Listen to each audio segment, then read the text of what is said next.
Hi everyone, today we are going to talk about special kinds of rings called integral domains. They are characterized by the absence of the so-called zero divisors, so that we can use cancellation property in equations.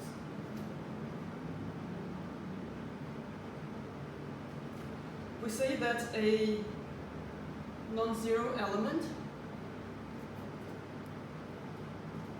R of our ring R is a zero divisor.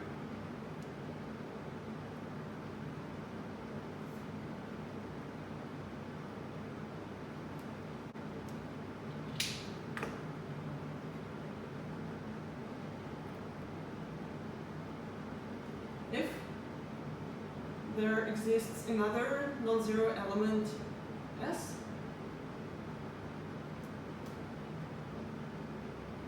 such that R times S is equal to 0. So you can see that in a sense R divides 0 because it has another non-zero element that multiplies it to 0.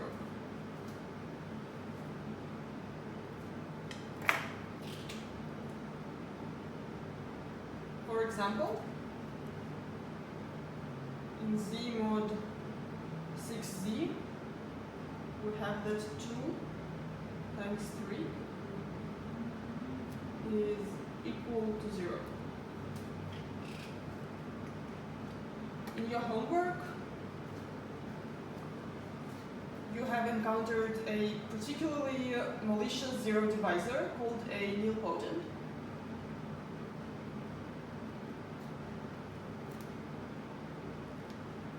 A non-zero element R in our ring is called a nilpotent.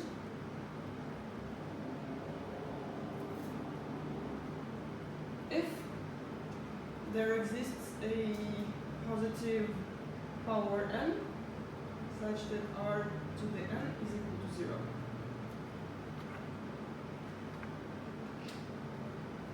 And you can see that this word exactly means what it encodes, because nil stands for 0 and potens means power. So some power of this element is equal to 0.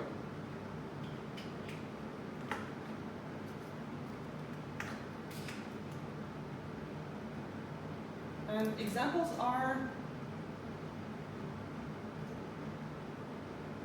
Z mod 8Z, where we have that 2 to the power 3 is equal to 8, which is 0. Or we can take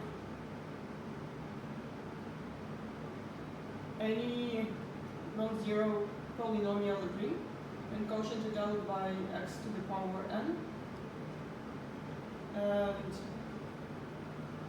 if n is greater than 1, then x is a nilpotent.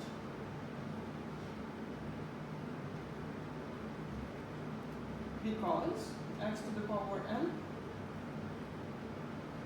would represent the zero class.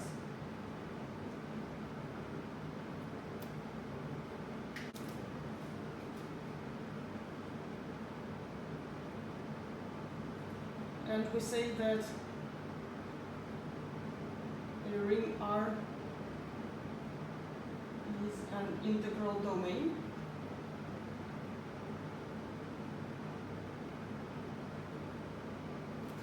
or just a domain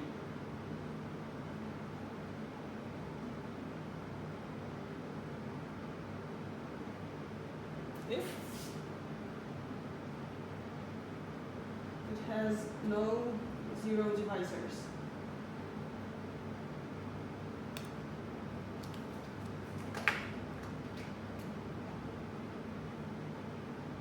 Integral domain.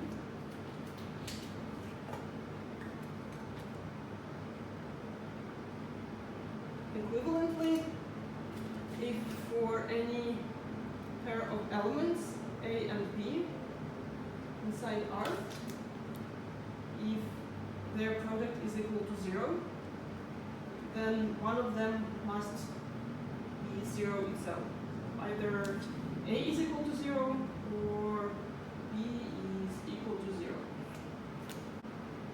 One natural example of this is the ring of integers C.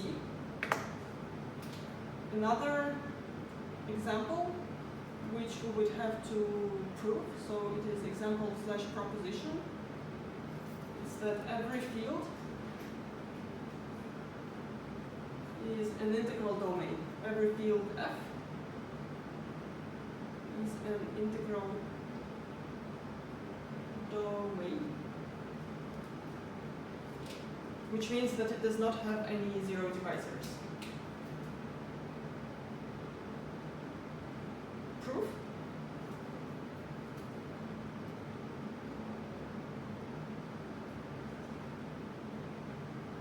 Take a non-zero element A and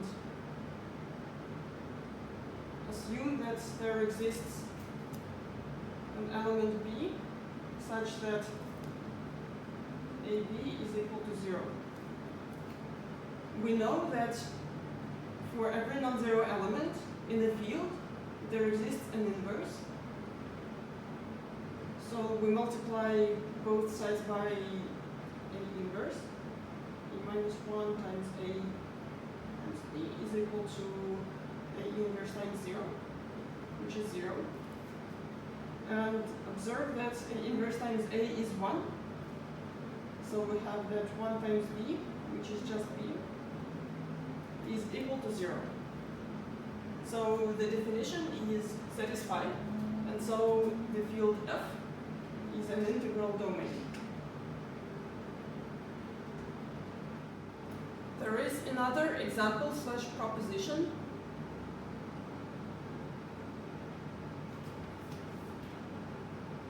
If R is an integral domain,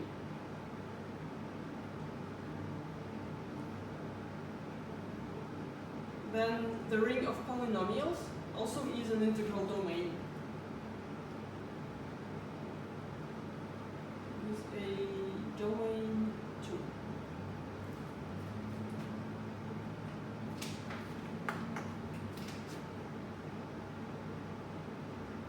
For the proof, take two polynomials A and B.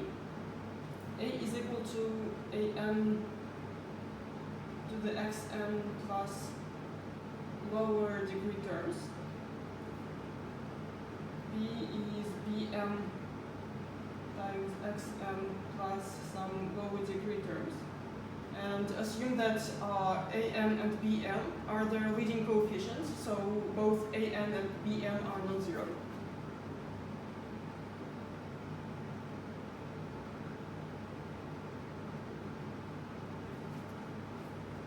Then consider the product of these polynomials, a times b. It is equal to an times bm times xm plus m plus some lower degree terms. And since an and bm are both non-zero and R is an integral domain, then an times bm is non-zero too in R, and therefore, since a polynomial is uniquely defined by its coefficients, AB is also non-zero in the ring of polynomials. And we concluded that there are no zero divisors in a ring of polynomials.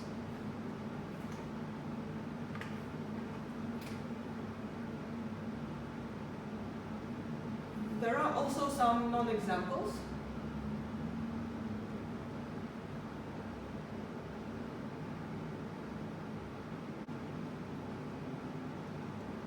Remember that we constructed the product ring, if R and S are two non-zero rings,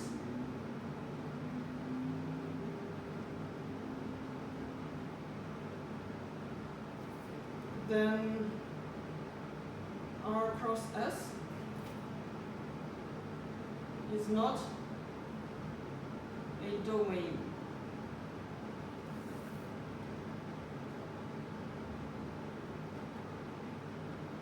Because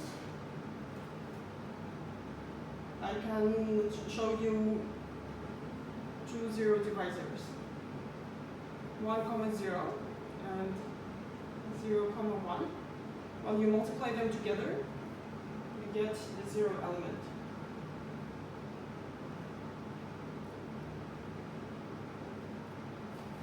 Also, recall that on the first lecture, we defined rings of functions.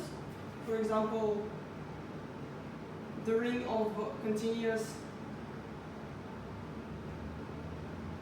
functions from R to R, continuous real valued functions. So this is not an integral domain.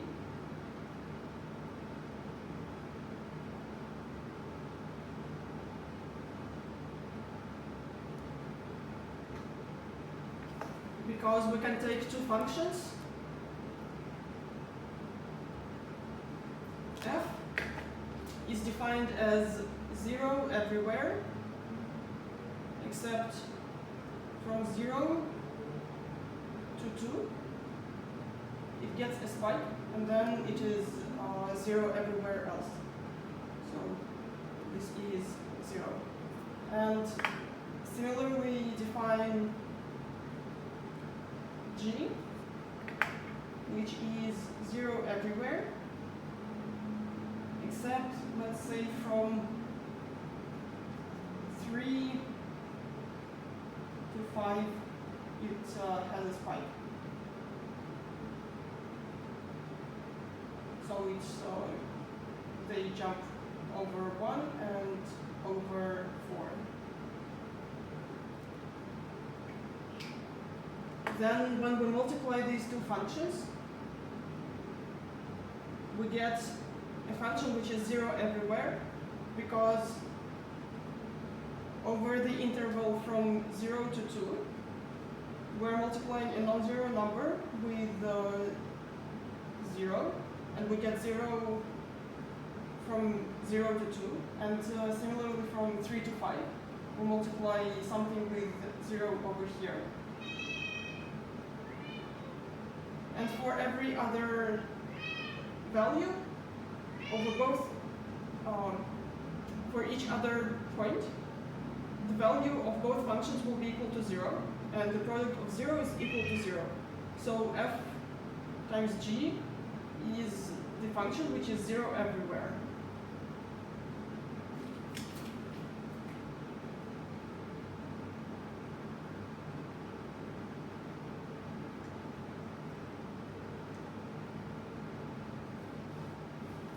One short improvement before I continue.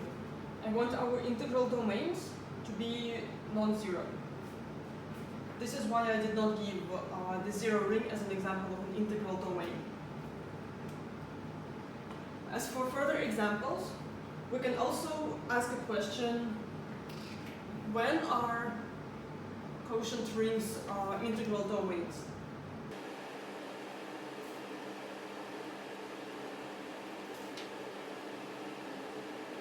Or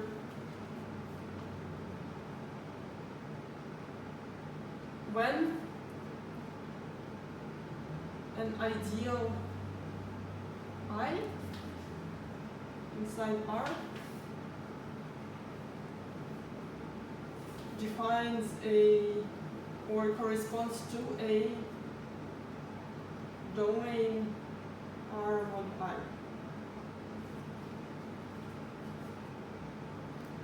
As it turns out, it is a property that can be formulated in terms of elements of our ideal. We say that an ideal I in R is prime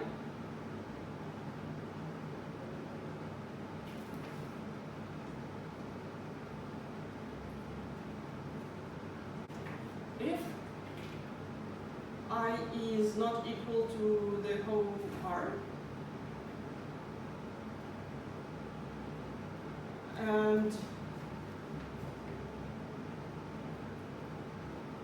for every pair of elements inside R, if their product belongs to I, then one of the elements also belongs to I. Either A is inside I or B is inside I.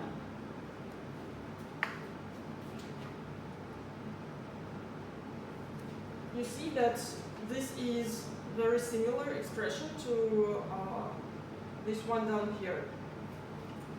And I would like to prove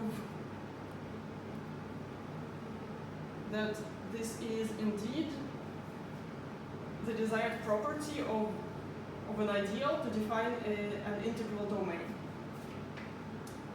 Proposition.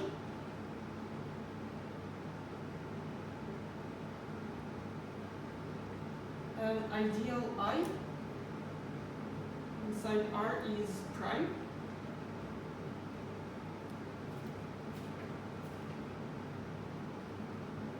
If and only if the quotient R mod I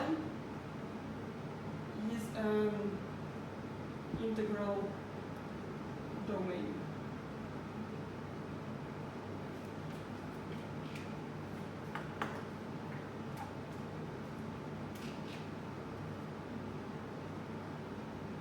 Let us prove it. For the forward direction, assume that I is a prime ideal, and assume that we have two elements in the quotient whose product is equal to 0. This is equivalent to saying that the class of AB represents the 0 class. So I rewrote A times class of A times class of B as class of AB. And this happens when the product AB belongs to the ideal I. And by the definition of this ideal, by the definition of a prime ideal, we get that either A is in I or B is in I. And being in I means that A or B represent the 0 class. So either A is equal to 0 or the class of B is equal to 0.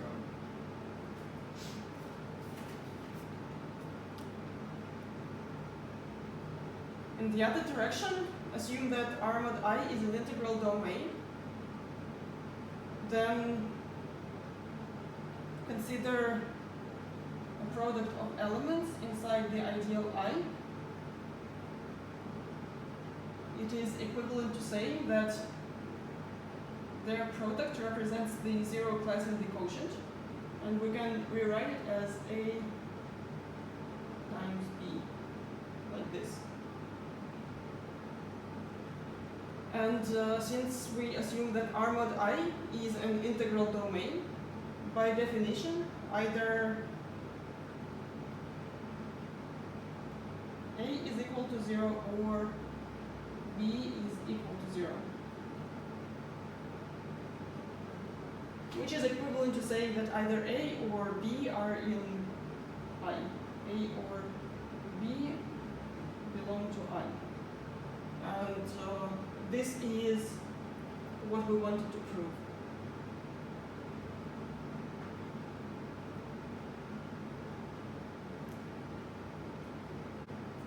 A short corollary of this proposition is that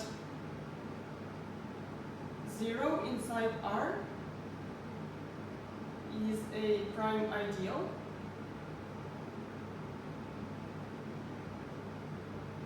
if and only if R is an integral domain. And for the proof, observe that R quotient out 0 is naturally R itself. And then the application of the proposition that we have just proved yields the result that we wanted to show.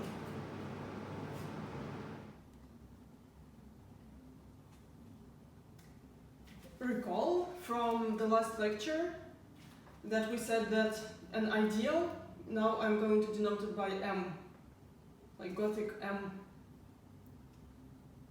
inside R.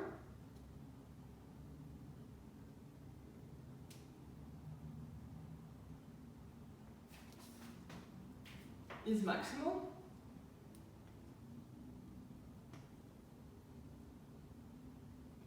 if, by definition, R mod M is a field. And we have just showed that we can use the following definition for prime ideals. So an ideal P inside R is prime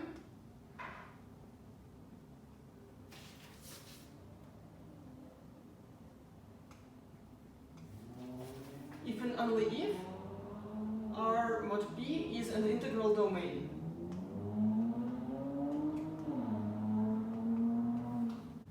So we can formulate the following proposition. That every maximal ideal is prime.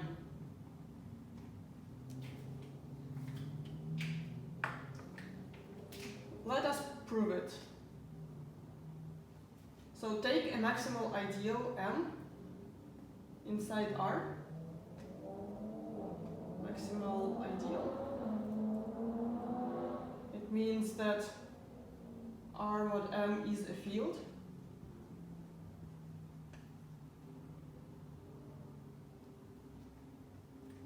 But we proved in the beginning of the lecture that any field is an integral domain. So R mod M is also a domain.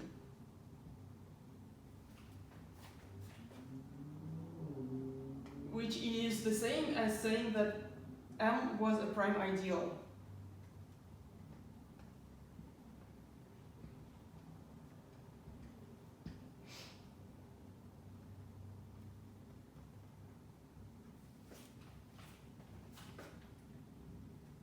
And you can see that this argument is much shorter than if we use the element definition of a prime ideal or of a maximal ideal. And in this, and you can notice that thinking of properties of ideals as of properties of their quotient rings might sometimes be easier or more streamlined than thinking about elements of these ideals. So in a sense, you should be able to look at elements of the ideals with your left eye and on the properties of the quotient ring with your right eye.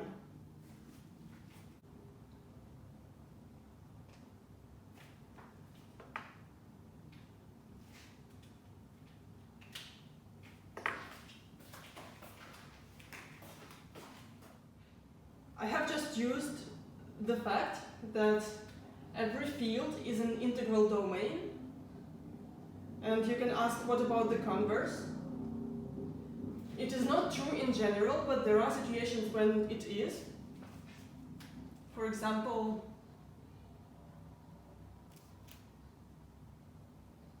if R is a finite integral domain, then it is a field.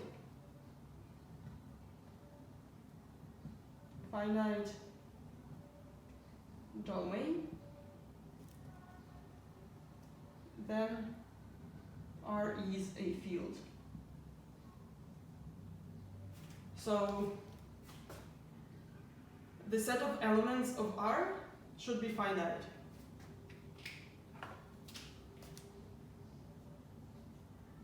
Let me show how we use this property.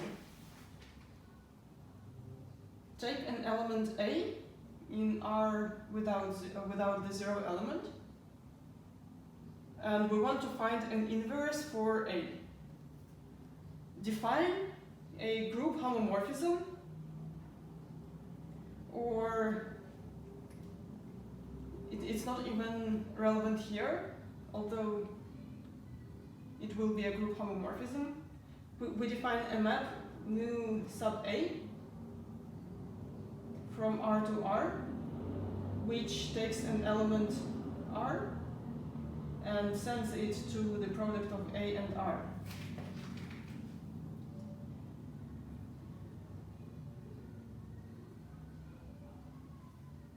Because R is an integral domain, this map is injective.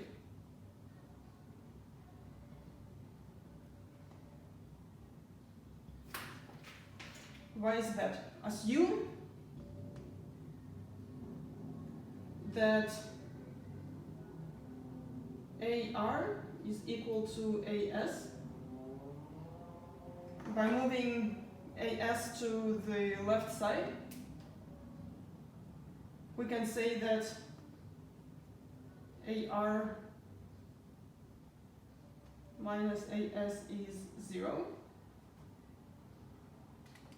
And by using distributivity, we get that A times R minus S is equal to 0. A is non-zero, and R is an integral domain. Therefore, R minus S should be equal to 0. Or, what is the same? R is equal to S. Since mu A is an injective map from a finite set to itself, by finiteness it also is a bijection. So the A is a bijection. Let me just move it up here. Mu A is a bijection. So there exists an element B inside R, which is the preimage of the identity, such that mu A of B is equal to the multiplicative identity of R. So it means that AB is equal to 1. So B is the inverse of A, and A is invertible.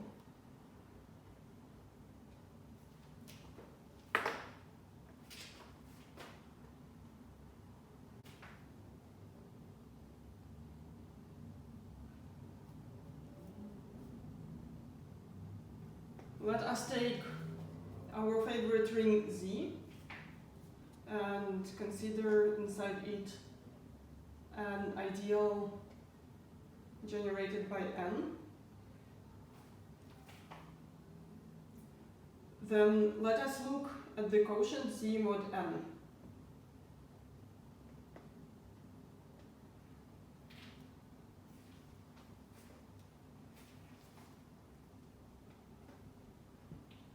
If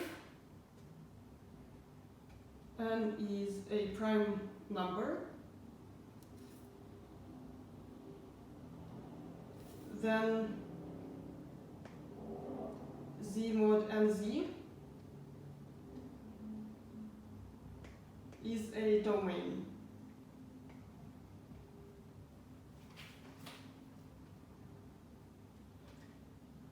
And this is because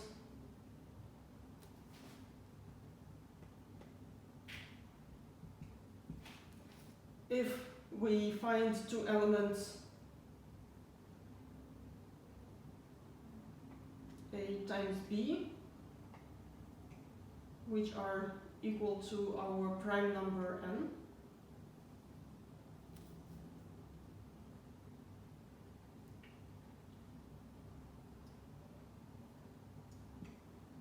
then it would mean that A times B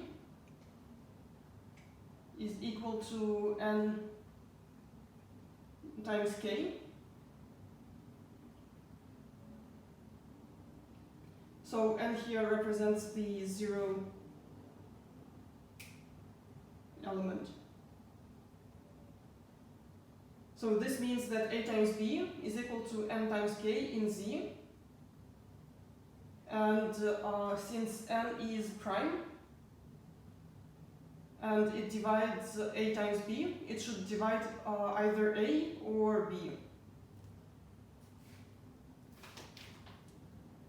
So if A is equal to A1 dot dot dot through A I, and B is equal B1 dot dot dot through Bj, these are prime decompositions of A and B, then n as a prime number should appear in either A or in B, which would mean that either the class of A or the class of B were 0 to start with.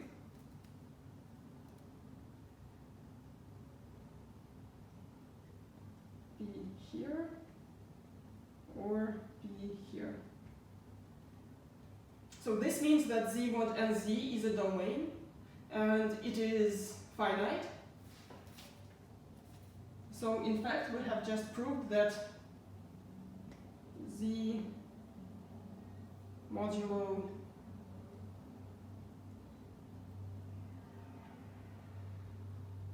PZ is a field.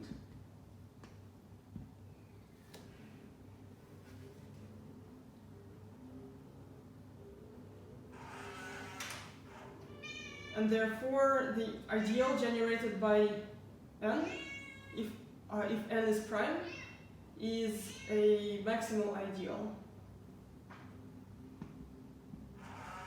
If n is not prime,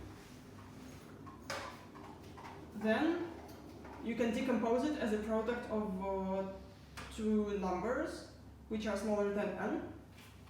And this would give you a 0 divisor. So Z mod NZ is not a domain. And so n, the ideal generated by a number which is not prime, would not be a prime ideal. And this explains the origin of the word prime. So the word ideal was, the first terminology was an ideal number. So ideals, in a sense, behave better than numbers for certain rings. And this subject where you can learn more about it is called number theory. And therefore, ideals that correspond to prime numbers are naturally called prime ideals. But there is also an ideal in Z which does not correspond to a prime number, namely the 0 ideal. It is the only ideal, the only prime ideal in Z, which is not like maximal.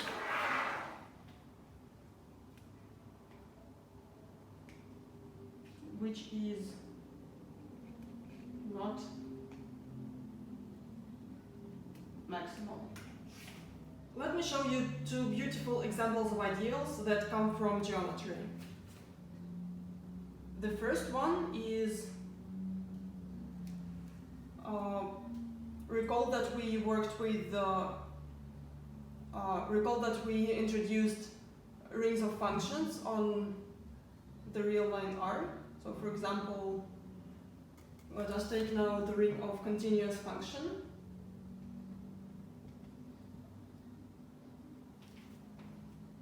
Then for every point R,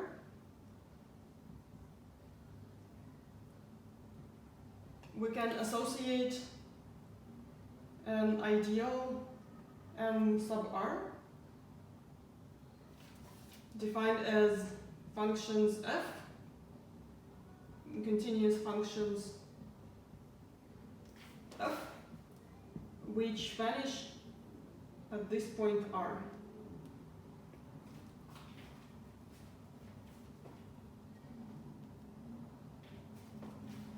And this ideal will be prime and in fact maximal, and it is called the maximal ideal of a point.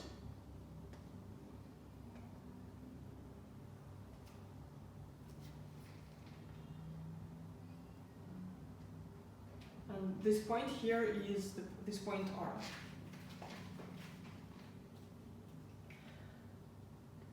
I now want to prove that this ideal is maximal, and I prove as follows. Take an ideal I, which is strictly bigger than M.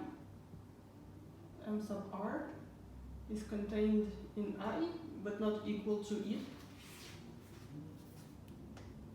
And I want to show that I is not a proper ideal.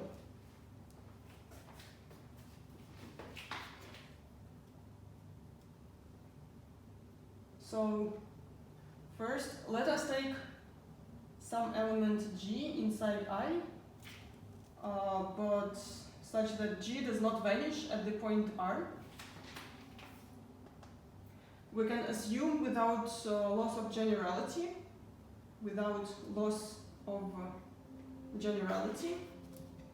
that G is a non-negative function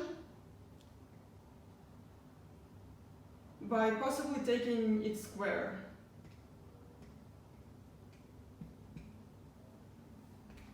By possibly replacing G with G squared.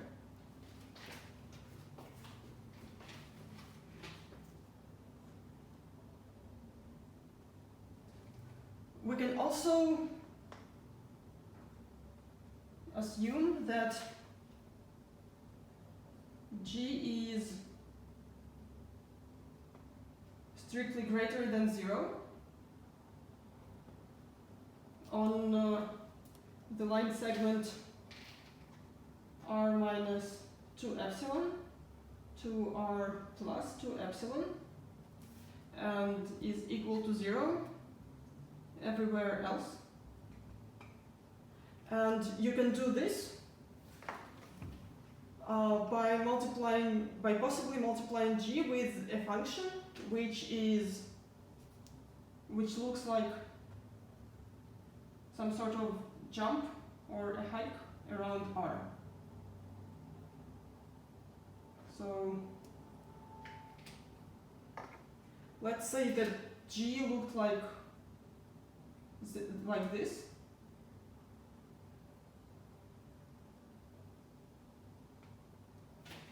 Then because G is greater than 0 at R, it means that there is some open neighborhood where G is strictly greater than 0. And let us say that this neighborhood is R minus 2 epsilon to R plus 2 epsilon. Let us take a line segment inside this neighborhood, of the form r minus 2 epsilon through r plus 2 epsilon. Then we take this function, this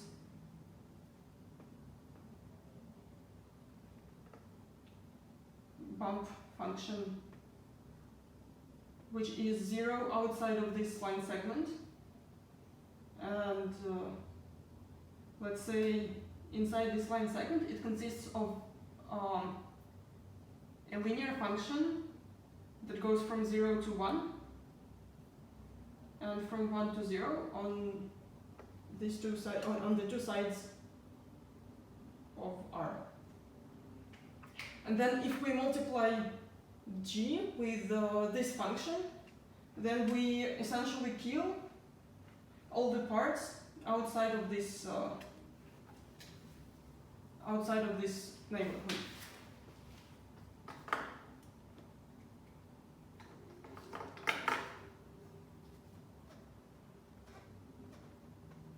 Now the third step is that we take a function f inside which vanishes on R, so it is inside our ideal that we want to show that is maximal, and we want to take a function such that f of x is equal to 0 on the line segment from r minus epsilon to r plus epsilon, and f of x is strictly greater than 0 everywhere else for x outside of this segment.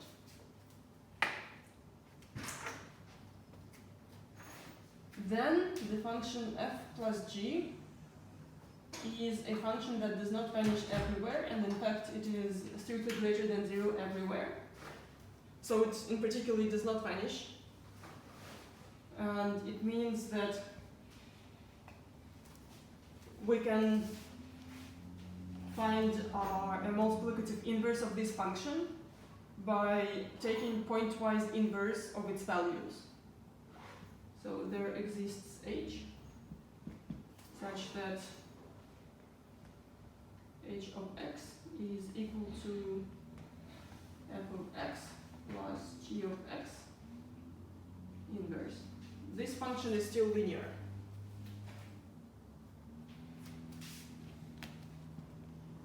And h times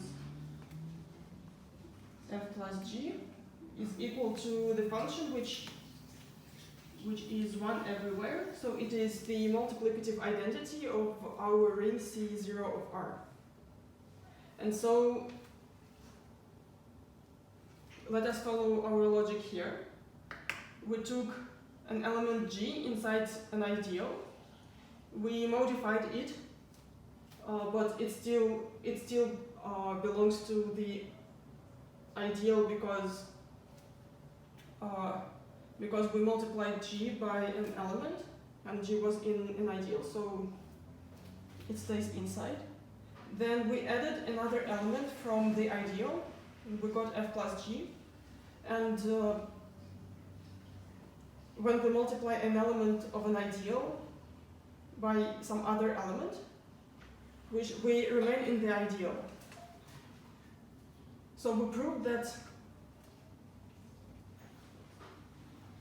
the multiplicative identity belongs to the ideal I, and therefore this ideal coincides with the whole ring, with the whole ring C0 of R.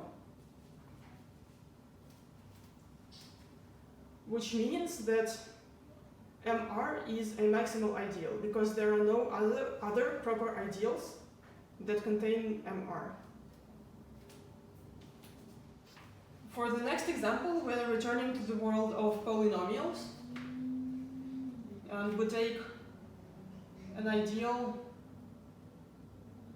which I denote by P, generated by the polynomial x squared plus y squared minus 1 inside the polynomials of two variables with real coefficients.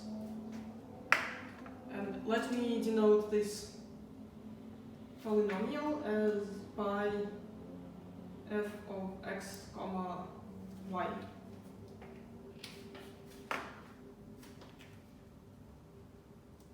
P is a prime ideal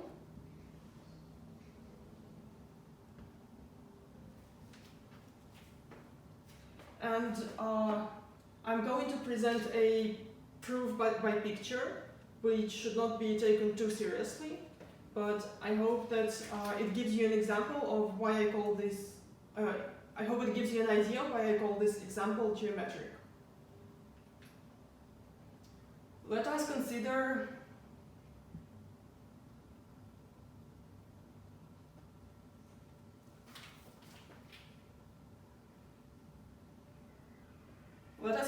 the solution set of this polynomial in R2. We have y, x-axis, and viewing f as a polynomial function, f of xy is equal to 0 is rewritten as x squared plus y squared is equal to 0. Excuse me, to 1.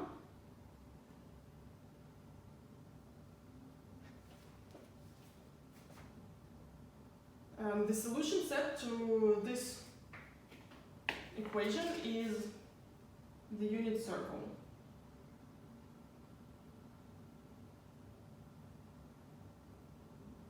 There is 1, this is 0, this is also 1.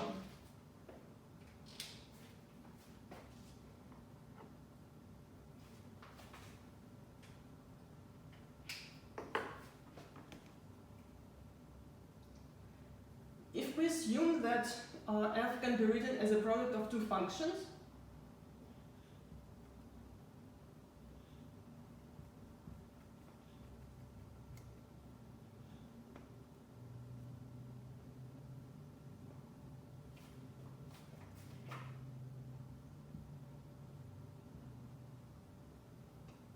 we would observe that the solution set to this product would consist of several curves.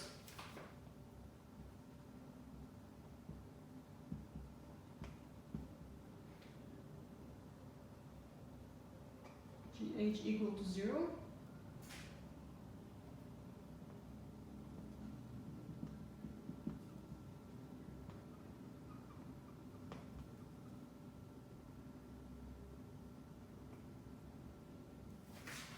Why is that?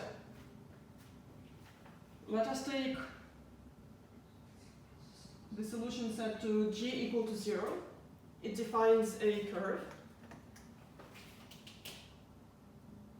I draw it like this wiggle. And the solution set to H equal to 0 is another curve.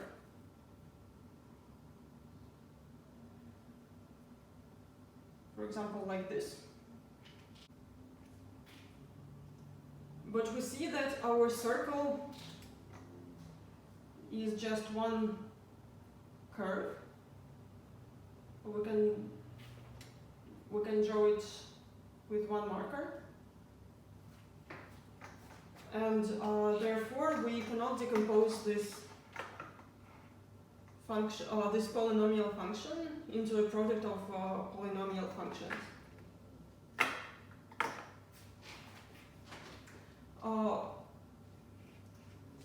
Of course, you should not take this as a rigorous proof. It is rather an idea how to view irreducibility geometrically. And before you get too excited about drawing pictures like this, let me first let me note several points of concern. So first is that over the real numbers,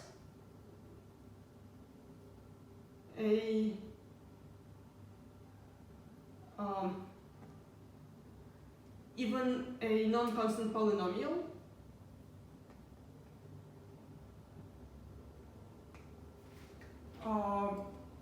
can have the empty set of solutions.